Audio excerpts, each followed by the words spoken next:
Hello, everyone. Just going to check that Meenakshi or Raj, we're good to go for this session. Let's make sure I'm not waiting for anyone to.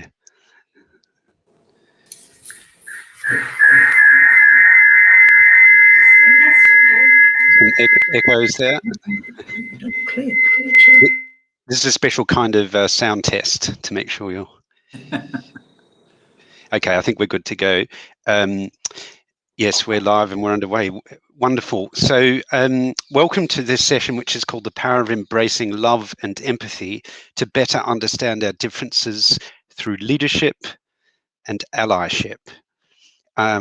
I'm David Pearson, and if you've signed up for this event today and this session, then you should have a biography available about me. So I'm not really going to introduce myself much more than that. And equally, our fabulous panelists today, you've also got access to their biographies. As we start the discussion, I'm very happy for Nikki, Paul and John to add any extra words of introduction they'd like to do about themselves. But you know, when people come to these things, let's be honest, they come here to hear the stories, the insights and the sharing, don't they? They don't really just want to come and hear what we've done previously. They want to know what's in the moment for them now. Everyone who is here taking part in this summit today and this session in particular, you are all making an investment in yourselves and in giving us your precious time. So we thank you for that. I wanted to frame what we're going to discuss in the next hour or so by just sharing two kind of reflections. The first one is a quotation which I've been on Google for the last week, desperately trying to find where it actually comes from.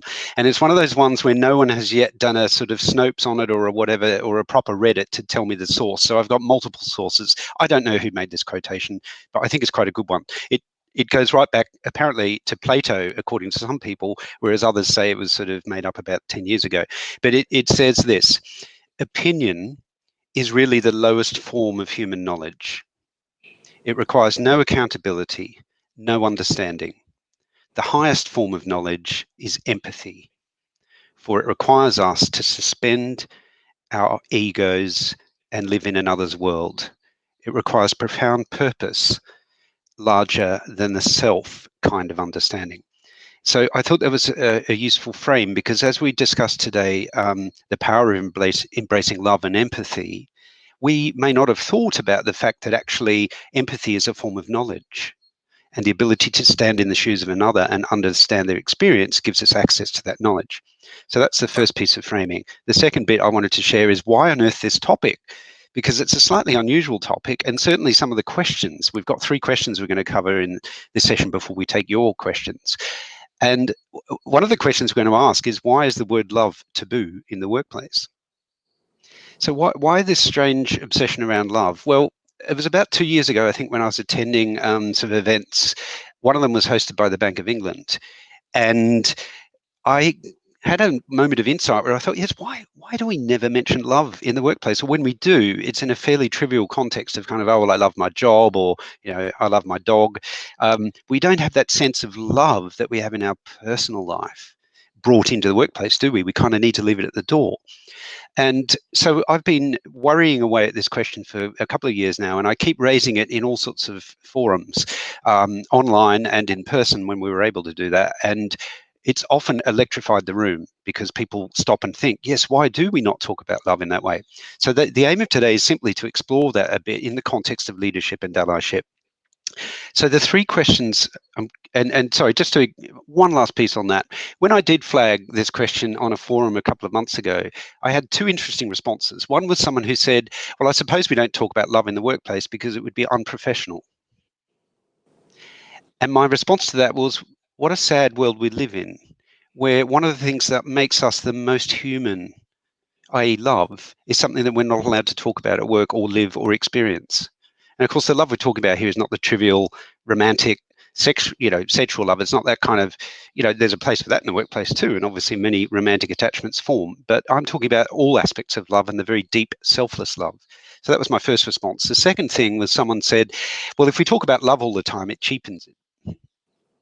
Which led me to think, well, we talk about money all the time, And yet we don't experience a sense that we're cheapening money because we talk about it, do we? So why do we cheapen love? So the three questions we're going to explore with our fabulous panel today are: what has driven your own sense of belonging in the organizations you've worked in? Then we're going to look at why the word love is taboo in the workplace, and what does this mean for our aspirations around inclusion? And then the last question is going to be, what does love in action look like? What are the practical things that we can do, and why does this matter to you? Why do you care about that?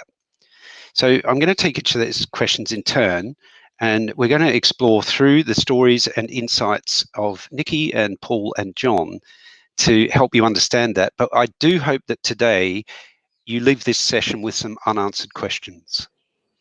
Because if we give you all the answers to everything in your mind today, then you've probably, there isn't any more room for you to go and explore, is there? And we want to leave room for you to explore. So if you leave this session, in fact, with more questions than you had when you came, I think I personally would regard that as a successful session.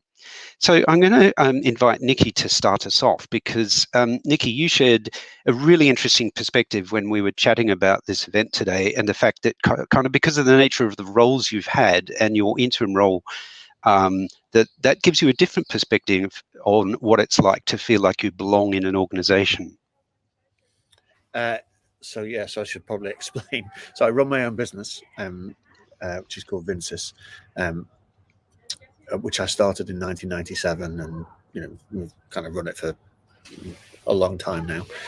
But the last 2 years, I've stepped out of that business, and my management team are running it, and I've stepped in as a interim head of growth for Mercer, a much larger business.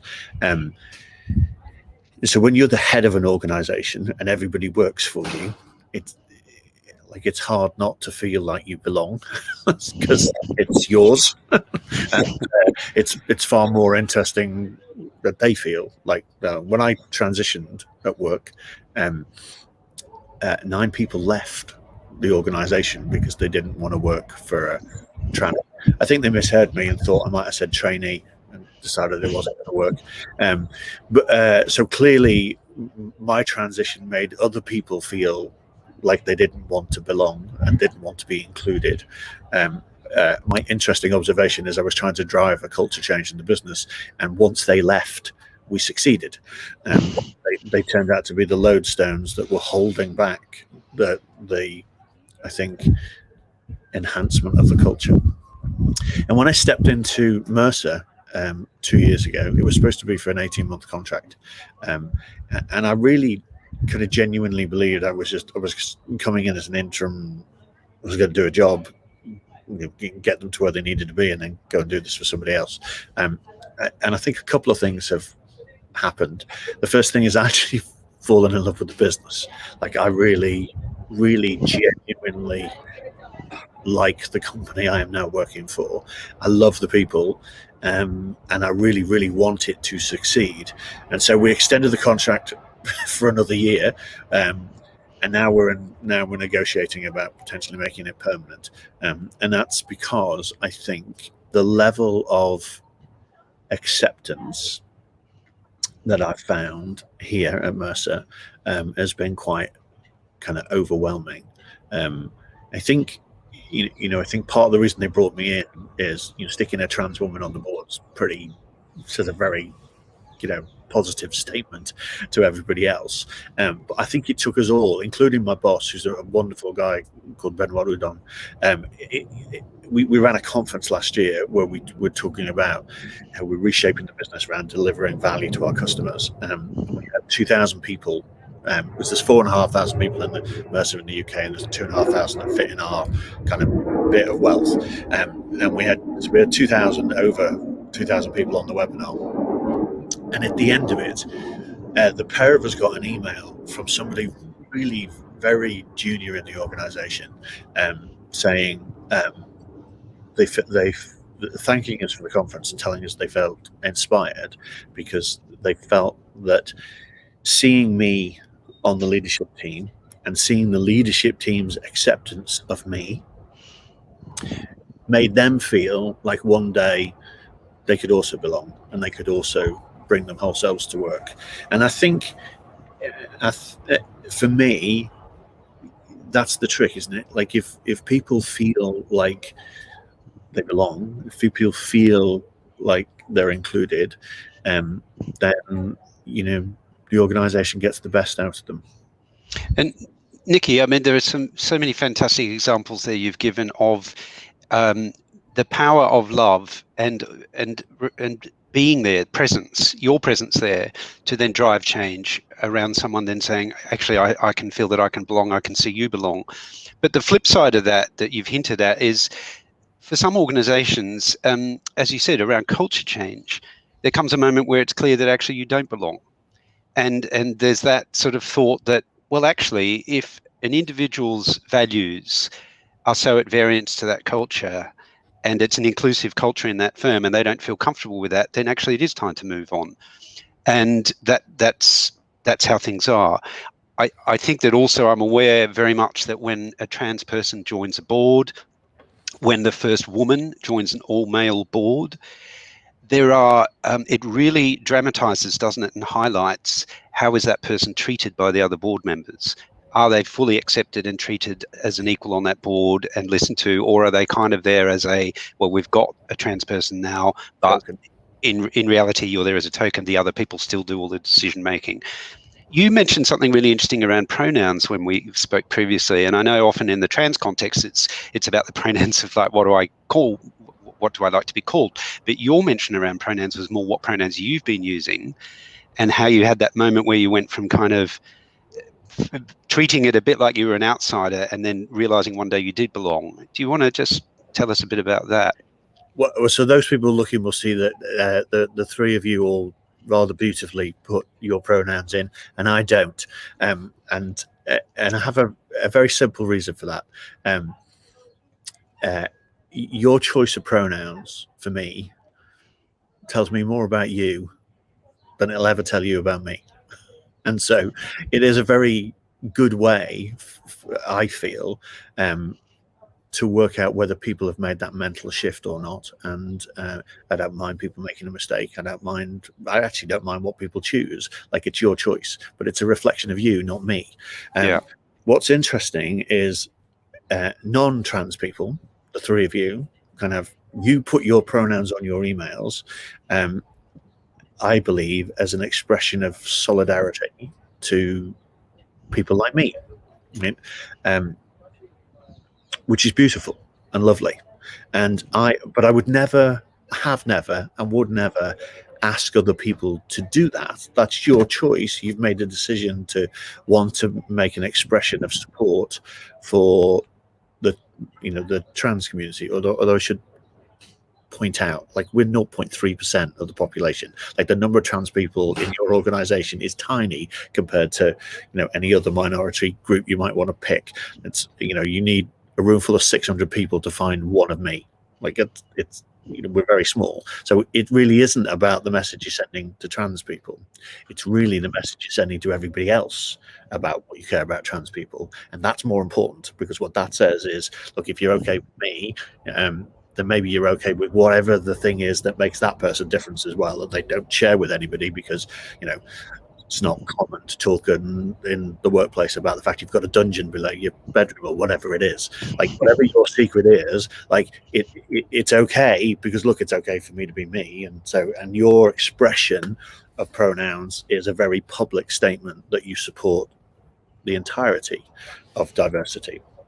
And Nikki, when you were talking about kind of the interim role thing and how you would perhaps refer to colleagues as you, but then you started saying we at some point, and you realized, actually, yeah, I'm gaining a sense that I belong in this organization because I've moved from you to we. So it's a lovely metaphor, isn't it, for what when you can in your own mind say we rather than you, it marks that shift. So the interesting thing is we teach the opposite when we're teaching people to sell.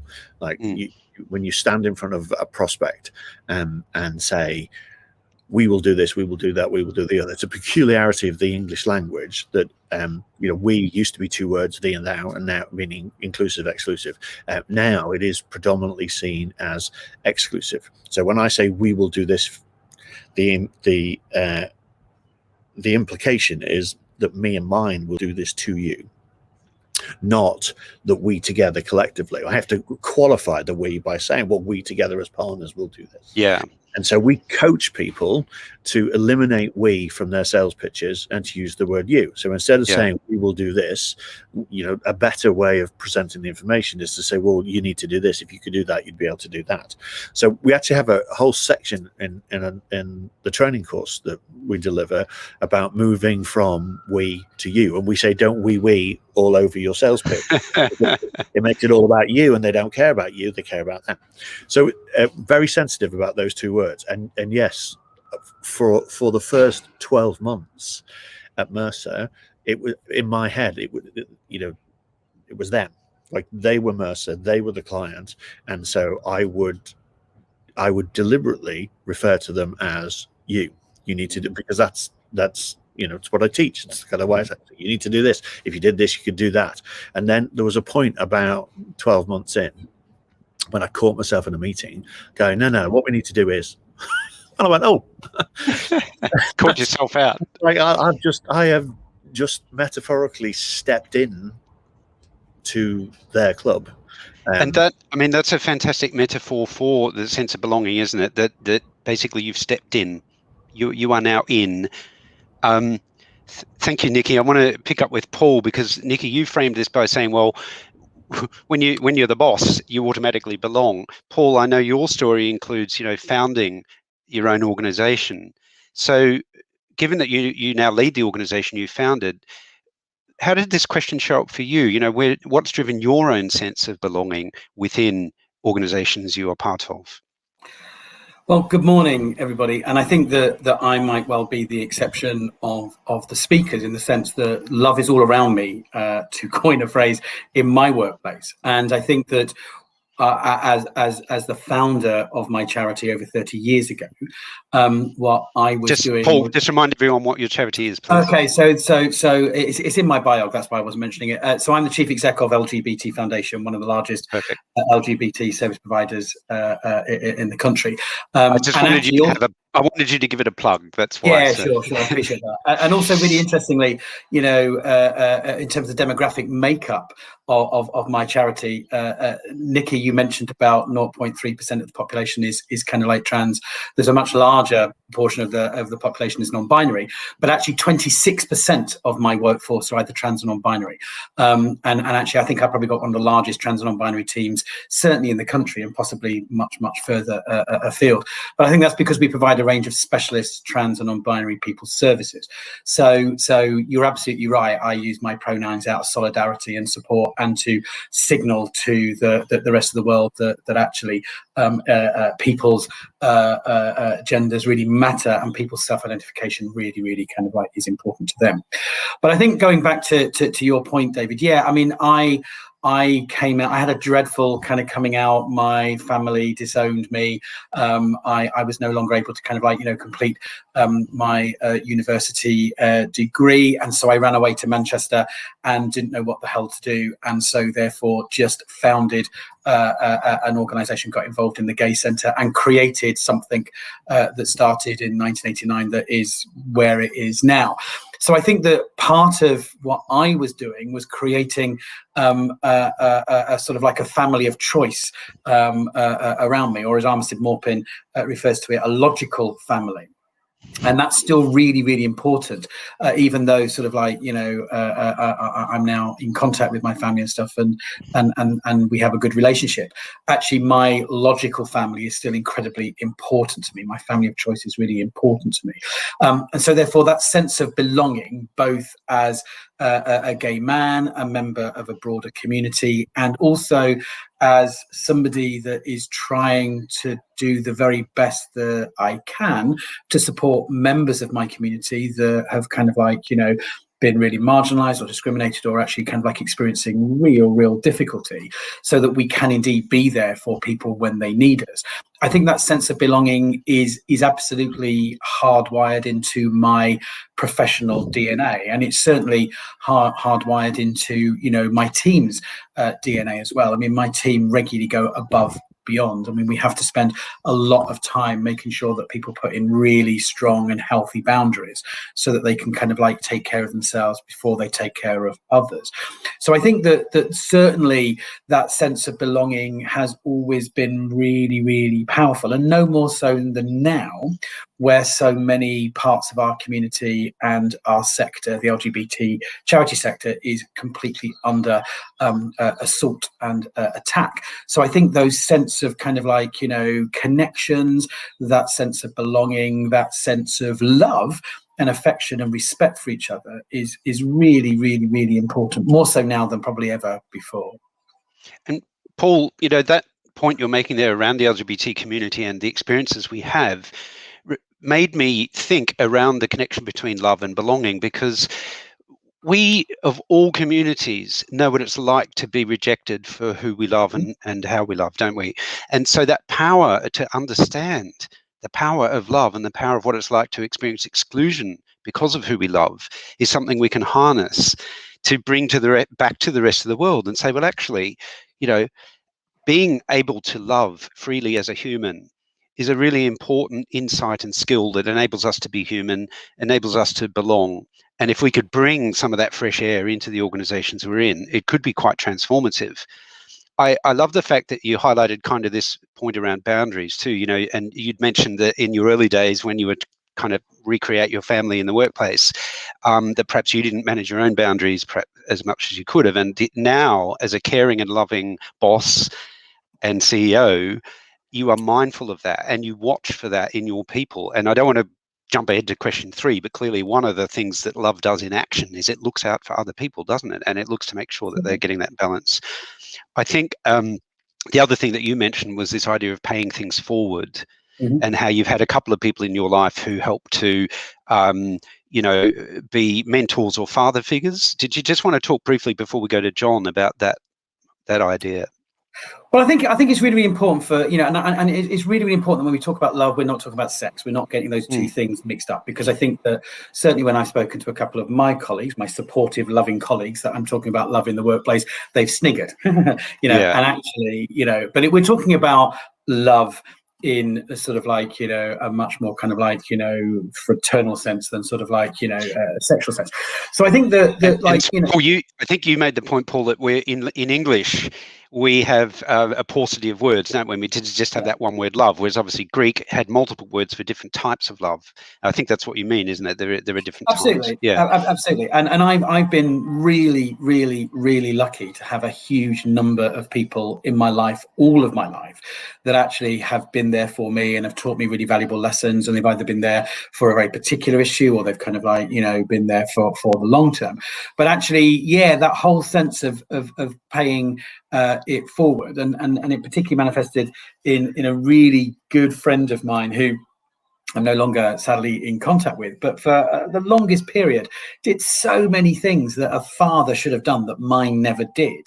You know, bought me my first car, you know, and, you know, taught me to write, all sorts of kind of things that he did as a friend, and requiring nothing back in return than my commitment to pay it forward. And I think that's a really, really valuable lesson, you know, because he did so many things to me, and in my thanks to him, he was like saying, just pay it forward, just do it for other people, be there for other people when they need you. And that's what I suppose I've tried to do. So I try to, you know, be a mentor, be a coach, be a supporter, be a friend, and sort of like, you know, support my team. But I think it's really, really important to kind of understand that the passion within the charity sector is such that actually enormous things are achieved as a result of people's individual passions being managed and being focused and being put to good use. So love is an incredibly powerful force of change and force for good. So just before I go to John, can you remind me, Paul, of that staggering figure of how little money goes to LGBT charity? Yeah, well, so like so well. Well, in terms of 5%. Yeah, weirdly enough, it's the same figure that Nikki was mentioning earlier on, 0.03% of the entire charity income. So people leave more money. People leave more money to donkeys Oh, donkeys. and Donkeys are the dogs most and cats. sort of like, yeah. So if we find a way to kind of like harness queer donkeys and queer cats, we're going to be in the we're going to be rolling in it. Absolutely. Let's go to John, because I know your story, you know, as a ally to the LGBT community. John, you mentioned something really interesting to me that I'd never thought about, was kind of that experience you had with your wife and holding hands. And how you, do you want to tell us about that? Because I thought, you know, coming from an ally, I thought that was a really interesting perspective. Yeah, and maybe, David, I'll just back up for a second. Yeah. And it is great. But do come to that bit, because it's fascinating. Yeah, but I will talk about that. I mean, I suppose to try and give people a fast track into how I think about my job. So I'm a lawyer. I'm a partner in a law firm. I therefore work in a service profession. And to echo something Nikki was saying about thinking about where the centre of gravity and attention is, my focus shouldn't be on we and us, it should be on the client. And actually, to succeed, I need to be professionally insecure.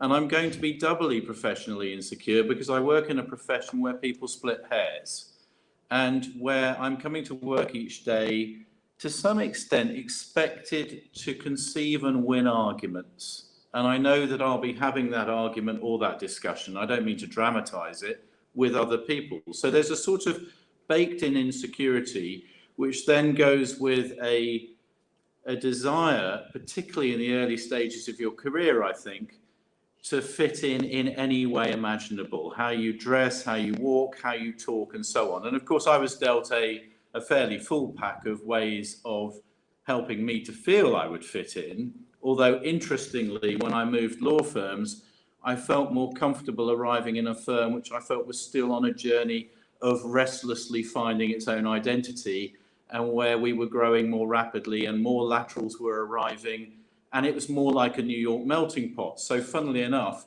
arriving in the melting pot immediately took some of the pressure off me. But the story I told you was that, well, the anecdote I related is that I still walk to work past where I first worked, and where I first worked on Gresham Street at the time was where I met my future wife. And when she and I were boyfriend and girlfriend catching the 133 bus in from Brixton Hill, there was a particular point on the street where we weren't allowed to hold hands anymore. It wasn't my decision. It was the point at which Claire felt we were in a perimeter now of the office, and we needed to push each other away slightly. And I don't criticise it. I'm very fond of this spot. I walk past it on my way back to Cannon Street most evenings. And I think of this as being, in many ways, a physical reminder of how far we've come. Now we have couples in the office, same-sex couples and heterosexual couples, and it is much more normal in that sense, I think, for people to accept that the richness in their own lives is a richness that their colleagues are experiencing in their unique ways, whether that's being a parent, whether that's having a partner, a lover, a spouse, and so on. But it is a reminder to me, if you like, David, that I've come quite a long way from the point where each of us, my wife slightly more than me, and perhaps understandably, felt we now had to put on that professional mask and enter the battle zone for the rest of that working day. And I think the insight you've shared, John, reminds us that whilst as the LGBT community, we sometimes look to our experience as, well, we have unique experiences, don't we? We have experiences that heterosexual people don't. But equally, there is commonality. And so, you know, we can sometimes in the LGBT community be a bit guilty of assuming that straight people have everything in their lives and we're the ones who are missing out. But actually, we've got stuff that's good. You know, we've got valuable stuff that you don't have, you guys. And what also comes to mind when you mention this story, though, about the letting go of your future wife's hand, is the fact that we can sometimes make 2 steps forward, 1 step back, and we can also be blind to where there are still problems and issues and work to be done. And I think you know where I'm heading now, which is that in 2018, the government LGBT survey revealed a really shocking statistic that when I read it, I was just flabbergasted, although I completely understood where it was coming from, and I had experienced it myself. But a shocking 68% of people in the UK do not feel comfortable holding hands with a same-sex partner in public. And that was in 2018, or, or maybe the survey was 2017, but I mean, we're not talking 20, 30 years ago. So I think the idea that and it's one of the themes you've brought out in our discussions prior to this around allyship, around that commonality of experience. And so, yes, your experience won't be the same as ours, but you can make the parallel in your mind, can't you? You can see the connection. Well, if I felt uncomfortable holding my wife's hand when I was near the office, what do same-sex couples what have they experienced and what do they feel now? So I'm going to move us to our second question, and I'm going to be really blunt here. I'm just going to say, why is the word love taboo in the workplace? Yeah, why is it? And what does it mean for our aspirations around inclusion? And I know kind of Nikki and Paul, when we were discussing this previously, there was kind of slightly different nuances and takes on this. So I'm hoping this bit gets a little bit fiery and a bit controversial, even if possible, but we'll see. Let's see what our audience today makes of this question. So if I wouldn't mind starting with you, Nikki, what's your take on why the word love is taboo in the workplace? Well, it's something you mentioned earlier. The Greeks had 8 different definitions for the word love, and we have one. And the top of the list is eros, which is kind of sexual love. And I, as a trans woman, we have a particular problem, I think, with people's perception of us. Like I said earlier, 0.3% means there's one of me in a room of 600 people. But we also know that the second biggest sexual kink for heterosexual people is gender bending in the bedroom. 69% of men and 59% of heterosexual men and 59% of heterosexual women have fantasized or acted out swapping gender roles in the bedroom, which means when I walk into that room of 600 people, 400 of them see me representing their sexual kink. And that's so when I stand up and talk love, in their head I'm a pervert, because I'm doing what, in fact, somebody in a business meeting about 6 years ago, somebody said to me, you should leave your cross-dressing in the bedroom. I was like, I don't cross-dress in the bedroom. Like, I'm naked. Like, why would you say that to me? But it's bizarre. That's where people's heads go. They assume that the reason I put a dress on is because I want some kind of subservient relationship to a man. And they ignore the fact I've been happily married to a woman for 25 years with 3 kids, and this isn't a kink. Like, that's not it. So I think that's the first thing, is that people's head go to the top of the list. Love is eros. And I think there's probably a good reason for us not to be having sex in the office. Like, I think that quite. It's arguably a good thing, right? So you then have to get past that and work out that when we say love, when I say I love Mercer, I don't mean, I don't mean I love them in an erotic sense, do I? I mean, what I mean is, like, I find the place and the people and the organization and the culture, I find it a safe place to be, and I find it that I'm making a difference and that I'm having an impact. And you mentioned, I think your quote early is from Republic, and this is from Plato. He talked about how love comes from utility, or one of the sources for love is to come from utility and from making an impact, making a difference. And so I think love in those senses become taboo because they're associated with eros. Like, if you take eros out, then call them other things, like a gap, or whatever phrases you want to use, brotherly love or sisterly love, or kind of one of the Greek definitions of love is also mania, by the way. So a manic love, obsessive love about something, and again, like that's very close to Paul's passion, isn't it? Like, people who are passionate about what they do, we want 10 of those, don't we? We definitely want people who are passionate about the job that they're doing, because they work harder and push faster and kind of make more of a difference. So I think if we need to disassociate the word, we need to break the word down, and then it's a lot easier, I think, to have that conversation about why it's important. But the real link, and again, you mentioned it early, for me, is that love is really about empathy. And for me, particularly when I'm teaching people to sell, empathy is the opposite of empathy is bigotry. And you can't sell to somebody unless you understand the world from their point of view. You have to establish empathy with them. They have to believe that you understand what their problems are. If there's the slightest chance, they believe you could provide them with a solution. And so we have to, again, we teach people, how do you build empathy with a prospect? How do you teach somebody to sit in a room with somebody and make them feel comfortable enough to want to do business with you? It's a trick, but the opposite of it is bigotry, and any kind of bigotry gets in the way of any kind of productive relationship. And so in the workplace, it's less about, to me, do we need love and do we need empathy? We just need to eradicate bigotry.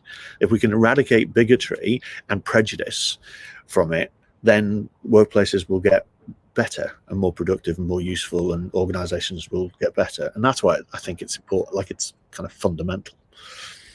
And Nikki, I'm going to give you a chance to mull over a couple of questions that are coming your way later. So I'm being kind to you. We've got a question from David Dodd, who says, you mentioned what it's like for people to see LGBT plus people higher up in an organization and how that creates a sense of belonging. So remember, you said, you had a junior colleague come and say, well, I saw you on the board.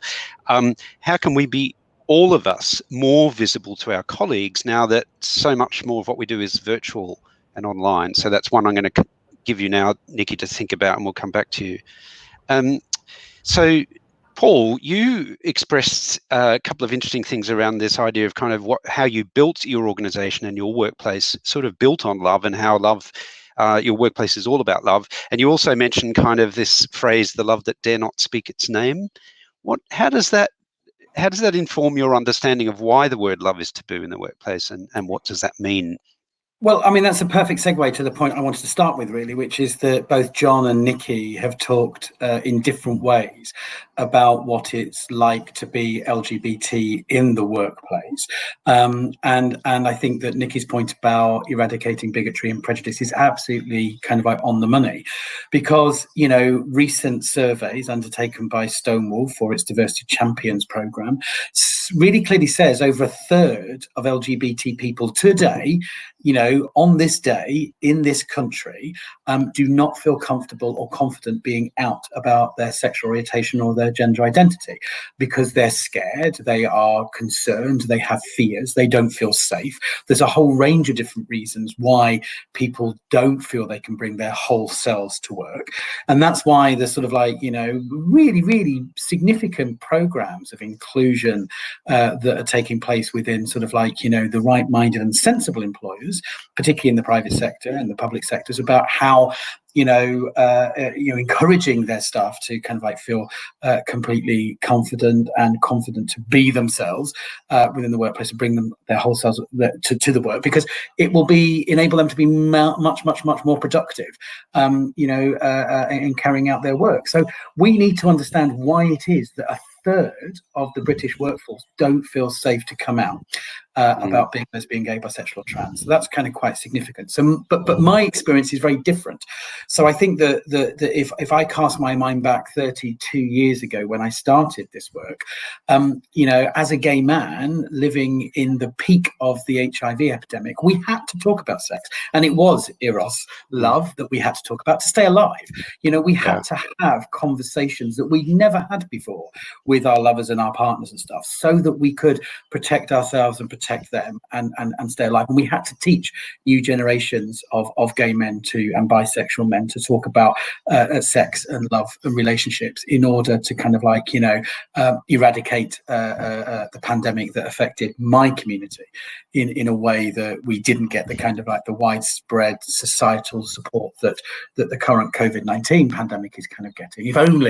If only the time, energy and resources were allocated 40 years ago to fight and eradicate HIV, many members of my community would still be kind of like drawing breath. So it is really, really important to kind of like remember that I'm approaching love and sex and in the workplace in a slightly different kind of, perspective. But also, you're absolutely right, David, to sort of like, talk about, I think you mentioned about, productivity and loving and being passionate. I think, Nikki, you talked about, passion being kind of quite close to sort of like some form of hysteria or insanity. And it's true.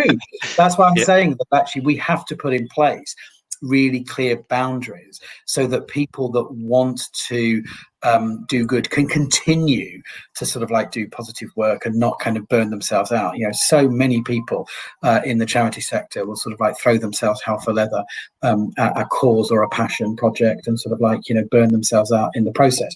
So I'm always for sort of like, you know, mentoring people for the long term. You know, how do you sort of like, you know, impact things over a much longer period of time, set yourself some really, really kind of like achievable goals, you know, break that elephant down into bite-sized pieces and sort of like, you know, achieve what you want to achieve within the time frame that you set yourself without killing yourselves in the process. So I think that definitely my experience is different than my colleagues in the corporate sector. We're much more likely to use much more emotional language to describe our work, to sort of like, you know, set our goals, set our targets. We're much more likely to kind of like, you know, respond in a much more emotional way to sort of like certain situations, which is why you see people, you know, burning bright on Twitter in terms of trying to defend their particular perspective or their particular point of view. Paul, just, you know, we don't want to kill everyone with stats, but you mentioned the role of belonging and by implication empathy and love in productivity. There was a study done a few years ago. It found that workplace belonging can lead to an increase in job performance of 56%, a 50% reduction in turnover risk, and a 75% decrease in employee sick days. So just from, you know, recognizing the power and importance of love, of empathy, and of fostering belonging, the benefits to business are very clear. And yet the structures that we live in are so rigged to kind of make certain things taboo that we're really missing a trick, aren't we? And we do have that thing of like, when you walk in the door of the office, which bits of yourself are you leaving behind? And it's not just for the LGBT plus community. And, you know, as John is going to share in a moment, John will have his view of why love is taboo. And I know that for you, John, part of it is to do with privacy. And we had that discussion around it's a choice as to whether, for example, you're openly out about being LGBT or being trans. But I thought from what I took away from what you said, Paul, was the powerful effect of taboos and the associated effect of stigma that comes with that, isn't it? And we see it. You mentioned HIV. It is still, there is still stigma around HIV now, and those living with it will know exactly what I'm talking about. But there is also stigma in the workplace around things like mental health, around menopause. How many workplaces talk openly about menopause? How many men in organizations are openly involved in a conversation around menopause? Infertility, IVF, and surrogacy. How many men and women in organizations talk about that? So I think that, you know, one of the insights I'm taking away from this session is that the word love can be taboo, and there are reasons for it, but equally it's linked to stigma, and it then links into a lot of other stuff that is not just exclusive to the LGBT community. So John, in terms of your view of like why this word love is taboo, where do you see that? What's your insights around it? There's so much to comment on. It's such a rich discussion. But I mean, I think the first thing I'd say is that it's been quite interesting for me talking to colleagues, straight, gay, trans, and so on, about today, and discovering an equal recoil factor across all people to the fact that I was going to try and talk about love in the office. So I think it's just in that sense that I think we all have a sort of a personal spectrum, don't we? We're all touchy-feely to different degrees. You know, physical contact, of course, is generally taboo also, but can be a very consoling or supportive gesture too.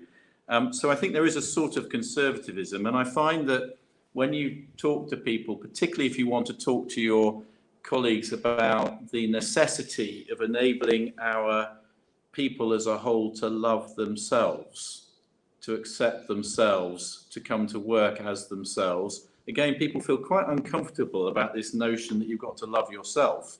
And maybe it tugs at feelings they might have about their own, feelings. The commercial priority, of course, is absolutely clear. We want to recruit the best people. We want the best people to stay. we want the largest pool of people from whom to recruit, and we want to be as inclusive as possible. And I think one of the things that has helped actually a little bit I don't think it's the L word, but I think all the things that we've been talking about that contribute to a sense of being loved, if we use that word in a broad sense, like we want our people to thrive, we want them to feel valued, respected, celebrated, nurtured, because we're nurturing talent in a business that, you know, sells that talent to clients. All those constructs of love exist. And one of the things, David, you and I talked about recently was just the experience I've got currently of being in two people's homes while we're talking to everybody at this summit. You know, in the last year and a half, we've sort of combined a sort of that accelerating effect of the younger generation where I work, being generally more emotionally intelligent, generally more emotionally assertive, with invading everyone's privacy, learning a little bit about each other's humanity, and confronting things like children coming in and out and so on. And I think the effect of that has been to soften the edges a little bit around this discussion.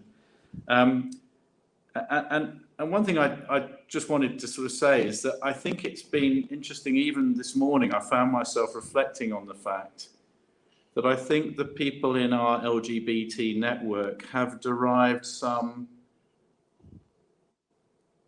warmth from the way in which they've seen me as a senior straight ally prosper whilst being a senior straight ally.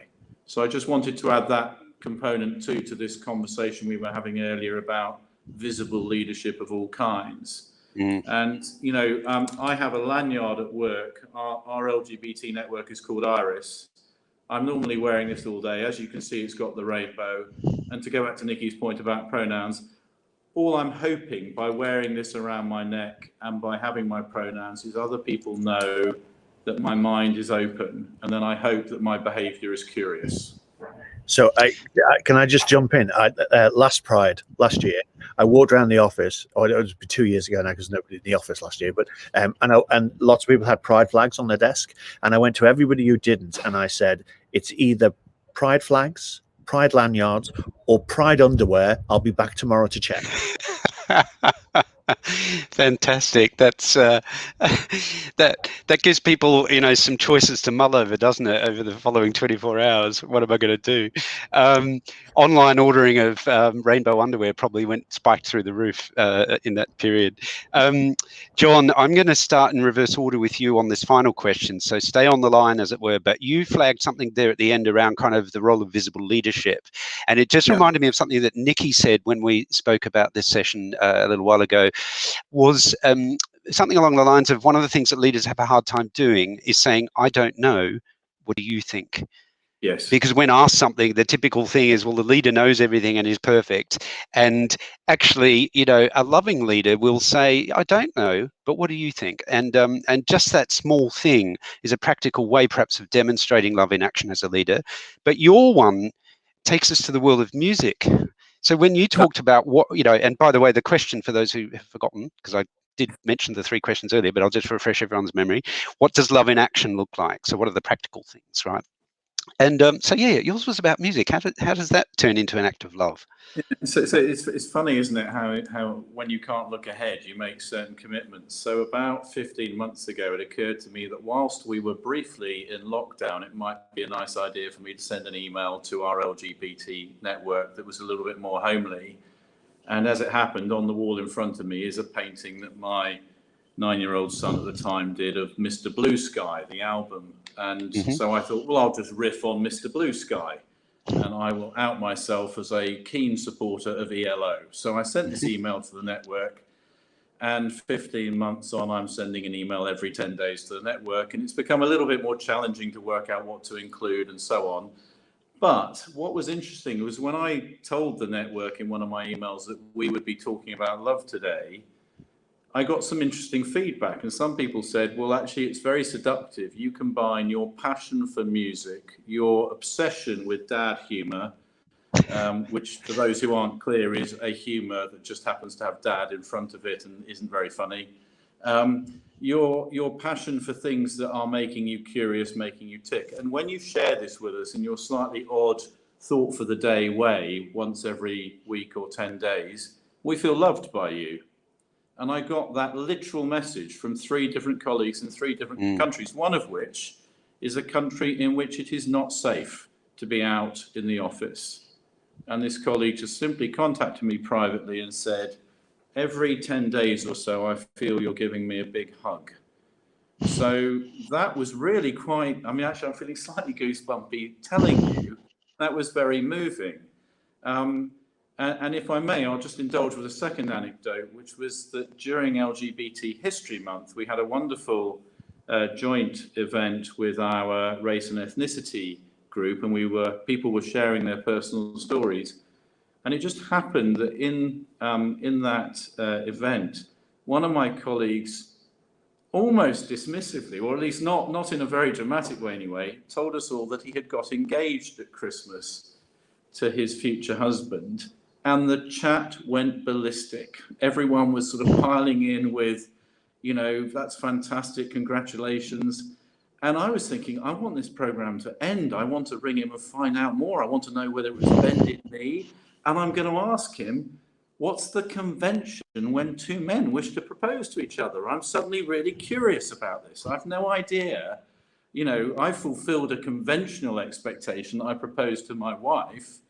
You know, anyway, curiosity, celebration, combining personal passions with wanting to be connected with everyone is, I think, and I feel brave saying it because I still haven't quite got comfortable with the word, but I think that's me expressing love for my colleagues in one of the appropriate ways between eros and mania.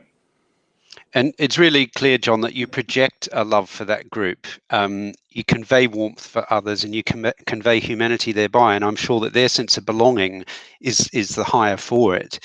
Paul, what's your take on this question of, like, what does love in action look like in the workplace context? Well, maybe I can offer a word for you, John. And sorry, Paul, just sorry to cut you off. I forgot to say one thing. Our loving ambition is to finish on time, and we do have a couple of questions to get through. So for Paul and Nikki, when you share your love in action bit, don't forget to leave time for us to answer questions as well. Sorry, Paul. Sure. I mean, I think it's about empathy, John. So I think that there's a couple of points that you've made in all of your contributions that make me kind of think that actually you can understand a little bit of what it might be like for me. So, you know, not being able or allowed to hold your future wife's hand within the precincts of your work, you know, actually that was a taboo. It's one that I experience a lot with my husband, and sort of like, you know, when we feel really brave, inevitably some kind of gang of 8-year-olds will kind of like, oh, thank you, you know, think, hang on a second, who taught them? But anyway, that's a whole other, that's not love in action. But I think it's about empathy. I think it's also about loving your workforce as well. I mean, we have our sickness rates have plummeted because we've allowed staff to work from home, work the hours that works for them at home. And, you know, there is a new urban soundtrack to our lives. I've got my beagle sort of like at my feet. I'm desperately anxious that he's going to start howling because he was grisly. You know, 30 seconds before I came on this call, he was howling away. And I'm thinking, you know, it's not going to be a good look. Shut up, Barney, shut up. You know, actually, but I think it's about having empathy for people and their lives. It's really important to understand that we are allowing people into our lives. You know, if people are kind of like zooming in, they can see pictures of my wedding, and there is no convention, John. We can make our own convention. So, you know, we were, my husband proposed to me, you know, in our very dear friend's kind of like unfinished extension, about 3 o'clock in the morning, drunkenly dancing to kind of like an 80s soundtrack of our youth. That was our convention. There's lots and lots of other things that will happen. But I do think, Paul, you mentioned this phrase, you catch more flies with honey than vinegar. Yeah, it's about being nice. It's about being supportive. It's about being loving. It's about being loving as a boss, as a mentor, and as a kind of an employer. And I sense behind that for some leaders is a fear of doing that. And John even kind of alluded to that, dare I say, the love that dare not speak its name, dare I say, I experience love. Nikki, do you mind sharing the thing that you stole from another organization by way of your practical tip? So daily art. So actually, I will, but I was also going to answer the question that I think David asked in the chat and give you my tip for how we do it, and do three things at once, because Meenakshi also in the previous conversation. The salt. What's the salt? Yeah. So salt is I try to describe to people the difference, or why it's diversity and inclusion, and give people an analogy. And the analogy is diversity is going to your fridge, opening the fridge and seeing that you've got all of the ingredients to make a chicken curry. Inclusion is getting Gordon Ramsay to come around and making it for you. The important thing about it, chicken curry is really good because it's called chicken curry, and so the chicken, which is the biggest part, thinks it's the most important bit. But actually, the most important bit in chicken curry is salt. I mean, if you don't put salt in your curry, the sauce is rubbish, and it's the smallest, tiniest little voice in the stew that makes it fantastic. So I use this when I'm teaching people to manage meetings and to coach meetings. Like, we have to hear every voice. Like, if you go to a room, right, and it's very diverse, but two straight white men walk in, do all the talking, make all the decisions, and walk out going, "Oh, that was really diverse. Aren't we good?" No, like, nobody felt like they could put their opinion in the room. And so, I teach my coaches, like, we make a list of all the people in the room and we tick their names when we hear their voice, and try and get everybody's voice heard, because you never know where the salt is. You never know where that little pinch is the bit that transforms your organization. So the bit I stole from Disney is I was helping Sodexo win a contract, £46 million a year, for providing food at the parks. Go figure. And we got a guy called Cottrell to come in, who's used to run the parks, and he told this story that the first day of your you go to the park and you serve Coke, right? And you get taught to serve Coke. As soon as you're made a supervisor, you're taken to one side and told, right, your job is no longer to serve Coke. Your job is one thing and one thing only. Every single day, look at the people that you're supervising and give them daily A-R-E, acknowledgement, recognition, and encouragement. And every day, make a list of the things. Don't do it sycophantically, like just go, "Oh, you're brilliant," or you're my favorite. Like, that stuff doesn't work. But to actually sit there and go, "Do you know, Bob, that report you did for me last week, absolutely amazing, just what I needed, thank you very much, keep it up, well done." If you did that to all of your direct employees, and you got them to do it to all their direct employees, you change the business you work on in a heartbeat. And that makes people feel included, makes you feel, it's really simple. Listen to other people. And Nikki, the question around visibility and, like, how can you be more visible to your colleagues, especially in a virtual world? I think it's listening. And that sounds like counterintuitive, that to be visible, maybe I need to, be bigger and larger and up the front. But I don't think you do. I think if you have to have a conversation about diversity, visible diversity versus non-visible diversity. Like, it's not obvious, to most people, certainly most straight people, that you're gay, right? It is fairly obvious that I'm trans. Like, there's no kind of, like, I might come out when I open my mouth occasionally and people go, "Oh," but generally speaking, it's a visible diversity. And I have black colleagues, it's a visible diversity. If you are visibly diverse, like, all you need to do is to listen to other people and demonstrate good practice. If you're demonstrating that you're being inclusive, that you're listening, and you're visibly diverse, it sets the tone. That's what you need to do. If you're not visibly diverse, well, I'm not going to suggest that you have to come out, like you have to do anything else. Like, you just need to do the same thing. Like, the more you listen, hear everybody's voice. That's the most important thing. Like you've been doing today, David. Like, you've kind of systematically gone around. Everybody has heard an equal share of what we've had to say. Like, shouldn't that just be normal business practice? And I love the idea you gave of ticking off literally every voice you hear in a meeting. That's a very powerful way to do love in action. I love We that are idea. going to close out, but there was another question from Dylan Shimon. What he said has been answered by John, which is, do you believe the switch to a virtual world now opens the door to allowing or permitting more openness and blurring of boundaries between the personal and professional? And when John talked about that experience of seeing inside a little bit of people's lives, I think that's really the answer there. Yes, it's possible, but given what Nikki said, given what Paul shared around creating a workplace founded on love, and Nikki's take on the salts, I think what we all understand is that, okay, it's awesome that someone's got to see, you know, your wardrobe, your dog, your kids, whatever. But actually, how do you make that a way of being that you let that room in? You let that room in for part of who you are, not just your physical self and environment, but actually what's at the core of you as a human, that core of love that all of us respond to. We all want to love. We all want to be loved. If we can unite that with our passion for belonging in the workplace, even our mania, if that's what it is, then let's make that loving mania something that comes true for everyone. I don't know how to say thank you other than to say I love you all as panelists. I am privileged to have been able to share this hour with you and with our audience. And I want to thank Meenakshi. About a year ago, I think it was, we started talking about this whole event today, and then specifically about this session. I couldn't have asked for a more wonderful panel. I do want to acknowledge that we are, to the best of my knowledge, all white people on this panel. And I raised this with Meenakshi and said I had concerns. And she said, today is a whole. And we have many, many diverse voices, including our Black and people of colour, our Black brothers and sisters. And so it's in that context that I was able to take comfort in saying, well, okay, I can take part in an all-white panel, but I want to know to our Black brothers and sisters and our trans brothers and sisters out there and our non-binary brothers and sisters that we love you too. Thank you. I'm now going to hand back for your next session, and thank you, John, Paul and Nikki. Pleasure. Thank you.